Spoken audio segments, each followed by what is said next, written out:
because we are covered by the blood of the Lamb. I want to tell you, church, we must be covered by the blood of Jesus. We must be surrounded by the blood of Jesus. And this is the power of overcoming. We need to apply the blood of Jesus upon our lives. It's very powerful. Hallelujah. Hallelujah. Kapangyarihan natin.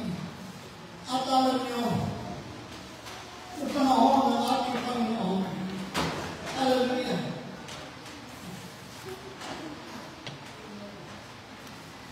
ito po ay pinagdinawa. But before, hallelujah, we go in there, let's remember eating all of the night. You know, hallelujah, sometimes we want the Lord as our Savior. Hallelujah. Hallelujah. But He's not only your Savior, He's also your Lord. Kailangan natin sa rin po ay Panginoon ng ating life.